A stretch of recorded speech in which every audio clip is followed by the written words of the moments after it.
Audiokniha Jarné prázdniny s babkou v reštaurácii. Autor Števo Koreň. Bol krásny, slnečný deň, keď sa začali jarné prázdniny. Vzduch voňal čerstvo, ako keby sa práve prebúdzal po dlhom spánku zimy. Vietor mi jemne hladil tvár, keď sme kráčali mestom, ja a moja babka. Mala som v sebe zvláštne chvenie, takéto šťastné, keď vieš, že ťa čaká niečo výnimočné, aj keď to možno nie je nič veľké. Babka kráčala pomaly, ale s úsmevom. Na hlave mala svoj obľúbený klobúk a v ruke držala kabelku, ktorú si vždy bráni ako najväčší poklad. Ja som poskakovala vedľa nej, pozorovala ľudí, autá a výklady, ktoré žiarili farbami jarnej kolekcie. Všade bolo cítiť, že zima sa definitívne skončila, dokonca aj ľudia akoby sa usmievali viac. Keď sme vošli do reštaurácie, privítala nás teplá vôňa pečeného mäsa, čerstvého chleba a niečoho sladkého, čo ma okamžite prinútilo prehltnúť na prázdno.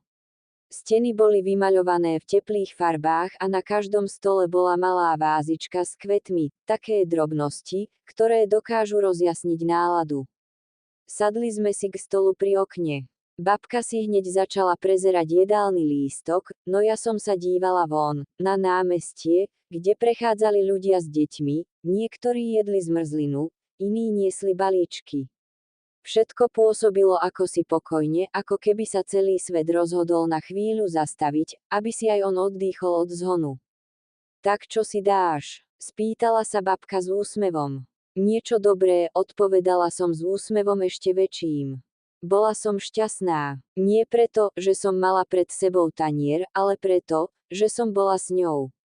So svojou babkou, ktorá vždy vedela spraviť aj z obyčajného dňa niečo výnimočné.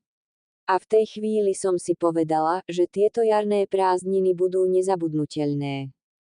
Čašníčka nám priniesla jedálne lístky s úsmevom, ktorý bol taký úprimný, že by rozžiaril aj ten najpochmúrnejší deň. Mala som pocit, že sa jej radosť preniesla aj na mňa, zrazu som sa nemohla prestať usmievať. Babka si nasadila okuliare, ktoré jej stále klzali z nosa, a začala si študovať ponuku s takou vážnosťou, ako by išlo o veľké životné rozhodnutie. Zamrmlala, majú tu rezne, polievky, koláče, áha, palacinky. V jej hlase zaznela detská radosť, ktorá ma rozosmiala. Babka, ty a palacinky, to ide k sebe ako jar a kvety, povedala som a rozosmiala sa ešte viac. Nakoniec sme si objednali, ona palacinky s džemom a ja vyprážaný syr s hranolkami. Čašníčka sa zapísala objednávku a odišla a ja som si začala všímať, čo sa deje okolo nás. Pri vedľajšom stole sedel pán so širokým klobúkom, ktorý sa mu stále nakláňal do taniera, a za každým, keď sa pokúsil napiť, mu klobúk prekážal. Jeho manželka mu ho trpezlivo dvíhala, ale po chvíli sa obaja začali smiať, takým tým smiechom, ktorý je nákazlivý. Babka si ten smiech všimla a pridala sa tiež. To je krásne, keď sa ľudia vedia zasmiať sami na sebe, povedala a ja som len prikývla. Zrazu sa z kuchyne ozval buchot. Niekto tam asi spadol s taniermi, pretože sa ozvalo aj hlasné au. A potom výbuch smiechu. Celá reštaurácia sa smiala, dokonca aj čašníci. V tej chvíli som si uvedomila, že aj keď sa môže stať čokoľvek neplánované, smiech to vždy napraví. Keď nám priniesli jedlo, vôňa ma úplne opantala. Hranolky boli chrumkavé, syr mäkký a horúci. Babka si medzi tým oblizovala prsty od džemu a vyzerala, ako by bola najšťastnejšia osoba na svete. Vieš, čo je na prázdninách najlepšie? Spýtala som sa. Že sa môžeme smiať, koľko chceme, odpovedala so žmurknutím. A v tej chvíli som si to uvedomila naplno, že tieto chvíle, hoci obyčajné, sú tie najvzácnejšie. Kým sme dojedali, babka si zrazu všimla, že kúsok od nášho stola sedí malý chlapček s veľkými očami a kučeravými vlasmi. Mal pred sebou tanier špagiet, ale viac než jedol, sa s nimi hral, zatočil ich na vidličku, pozrel na ňu, a potom ich pustil späť na tanier s takým dramatickým povzdychom, ako by prehral v hre svojho života. Babka sa na to nemohla dívať bez úsmevu. Naklonila sa ku mne a pošepkala. Pozri naňho, chudáčik, asi ho tie špagety porazili. Obe sme sa rozosmiali, no chlapček si nás všimol. Pozrel sa na nás vážne, ako by sme ho urazili. Potom sa mu však na tvári objavil úškrn, presne ten detský, keď vymyslí niečo nečakané. Pomaly zdvihol vidličku, na ktorú sa mu nalepilo asi pol metra špagiet, a s presnou dávkou odhodlania ju vystrelil. A hádaj kam? Rovno do babkyného klobúka. Bolo to, ako by sa čas na chvíľu zastavil. Špagety sa pomaly zosúvali po okraji klobúka, džemová škvrna sa rozšírila ako umelecké dielo a ja som sa v sekunde rozosmiala tak silno, že som sa skoro prevrátila zo stoličky. Babka sa na mňa pozrela, najskôr prekvapene, potom títrálne povzdychla. No teda, nové ozdoby na klobúky už asi prišli. Reštaurácia vybuchla smiechom. Dokonca aj čašníčka, ktorá sa snažila zachovať vážnu tvár, si zakrývala ústa, aby nevyprskla. Chlapček sa začervenal, ale potom sa začal smiať tiež, a jeho mama sa mu ospravedlňovala babke. Babka mávla rukou. Ale prosím vás, to je len trocha omáčky. Aspoň mám suvenír z dnešného dňa. Ja som ešte chvíľu nedokázala prestať smiať sa. Bolelo ma brucho, slzy mi tiekli po lícach, ale bolo to také krásne smiešne, že som nechcela, aby to skončilo. Keď sme potom vychádzali z reštaurácie, babka si stále niesla klobúk so škvrnkou omáčky, ako by to bola najnovšia móda. Na ulici sa na nás ľudia obzerali, no my sme kráčali pyšné, dve šťastné duše, ktoré práve prežili malú jarnú katastrofu, ktorá sa zmenila na najveselšiu spomienku. Keď sme vyšli z reštaurácie, slnko už bolo vyššie a celé mesto sa ligotalo v jeho teplých lúčoch. Vzduch voňal po jarnej zemi a pečených gaštanoch, ktoré predával starší pán pri fontáne. Babka si popravovala svoj klobúk, stále poznačený špagetovou ozdobou, no namiesto toho, aby sa hanbila, nosila ho s hrdosťou, ako by to bola najnovšia parížska móda. Vieš čo, povedala s iskrou v očiach, toto bude náš tajný symbol šťastného dňa. Tajný. Babka, tebe svieti omáčka na klobúku ako reflektor, odpovedala som so smiechom. Babka sa tiež rozosmiala. Potom mi navrhla, že sa pôjdeme prejsť po meste. Ulice boli plné života, deti pobehovali s balónikmi, niekde hrala harmonika a pred cukrárňou stáli ľudia v rade, lebo vraj tam mali najlepšiu zmrzlinu v meste. Samozrejme, museli sme ju vyskúšať. Kúpili sme si dve veľké kopčeky, ja malinovú a babka vanilkovú. Sadli sme si na lavičku pred fontánu a sledovali, ako sa malé deti snažia chytiť kvapky vody do dlaní. Bol to taký okamih, keď sa ti zdá, že svet je úplne v poriadku. Vieš, začala babka pomaly, keď som bola v tvojom veku, jarné prázdniny som trávila na dedine. Žiadne reštaurácie, žiadne zmrzliny, len ja, mačky a sliepky. Ale aj tak som bola šťastná. Usmiala som sa. Takto si teraz doháňaš. Presne tak. Vyhlásila s úsmevom a odhryzla si kúsok zmrzliny tak rázne, že jej polovica spadla na kabát. Pozrela som na ňu a obe sme vybuchli smiechom. Bolo to ako pokračovanie tej špagetovej katastrofy, len teraz v sladkej verzii. Okolo idúci sa na nás pozerali, no my sme sa smiali ďalej, bez hanby, až ma z toho boleli líca. A potom sa stalo niečo, čo som nečakala. Z fontány vyskočil malý pes, mokrý, roztrasený, ale s očami plnými zvedavosti.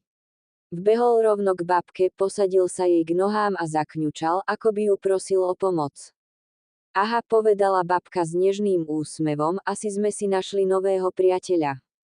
Pes sa k nej pritúlil a ja som vedela, že od tej chvíle sa naše jarné prázdniny práve zmenili na ešte väčšie dobrodružstvo. Pes sedel pri babkyných nohách ako poslušný strážca. Bol malý, huňatý a trochu rozstrapatený, ako by práve prešiel búrkou, aj keď na nebi nebolo ani obláčika. Oči mal veľké, tmavé a tak úprimné, že som mala pocit, ako by nám chcel niečo povedať. Babka sa na ňo pozerala s láskavým úsmevom a ja som vedela, že už v tej chvíli sa rozhodla. Nemôžeme ho tu nechať, povedala ticho. Ale babka, čo ak má majiteľa? Spýtala som sa, no v skutočnosti som dúfala, že nemá.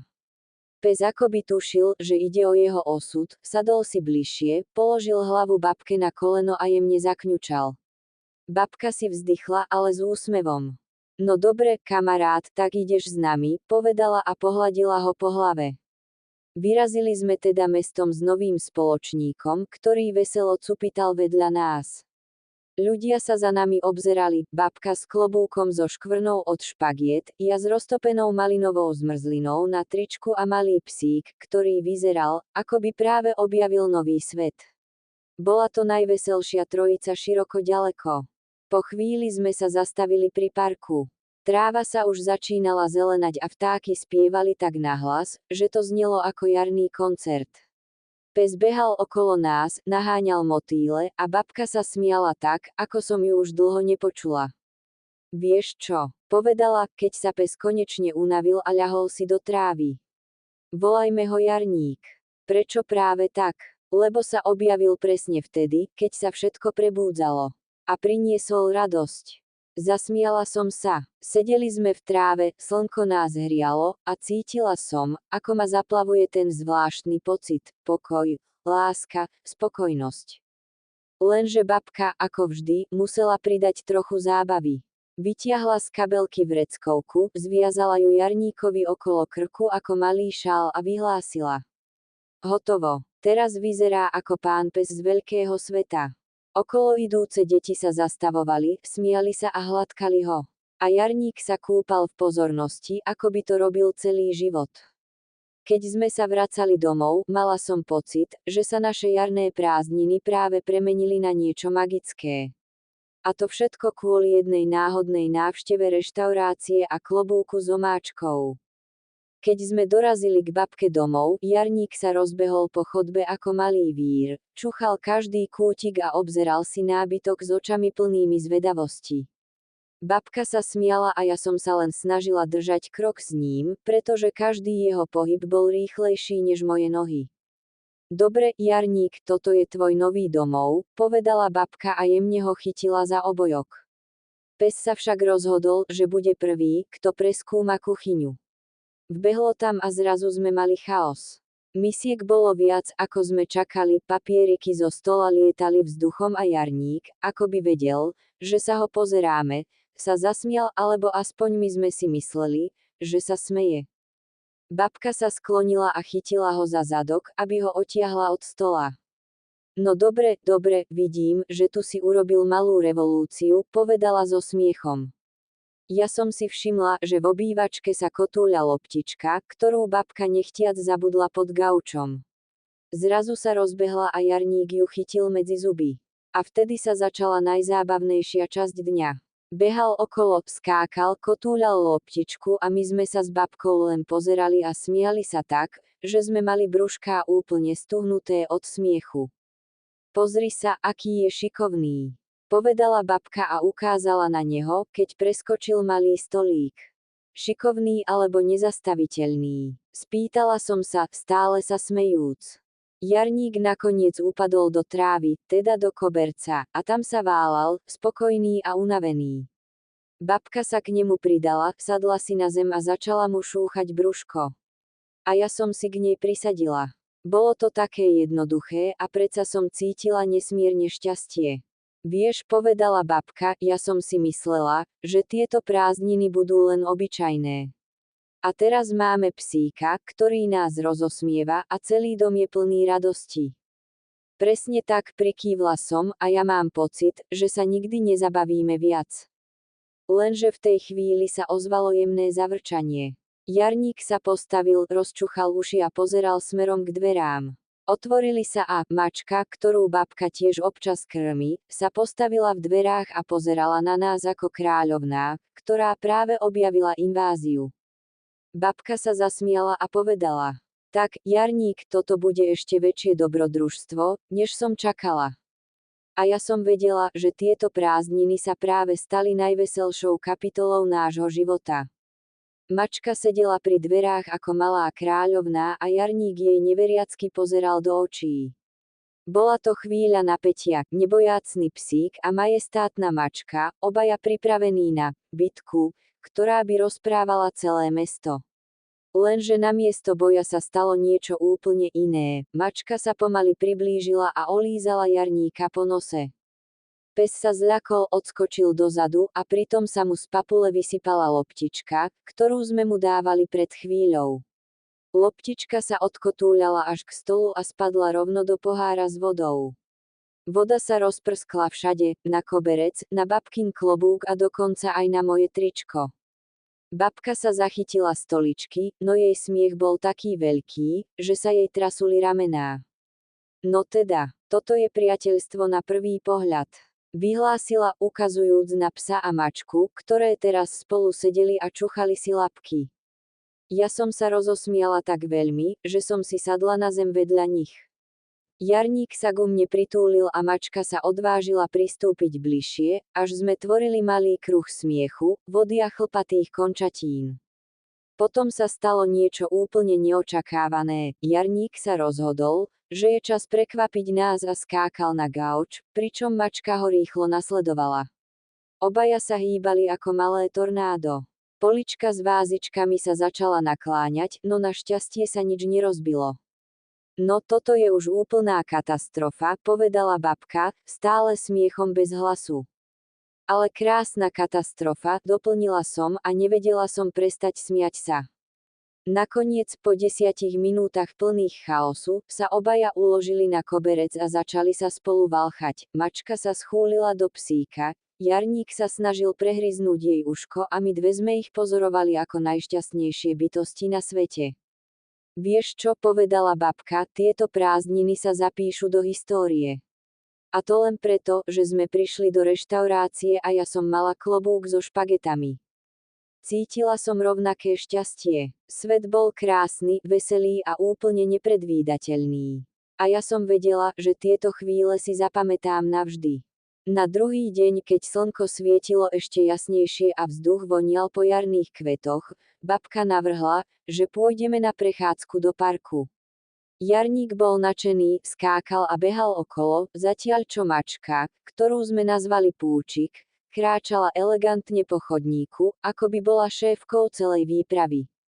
Pozri sa, ako sa tvári. Myslí si, že je kráľovná parku, povedala babka so smiechom, keď Púčik elegantne preskočila lavičku.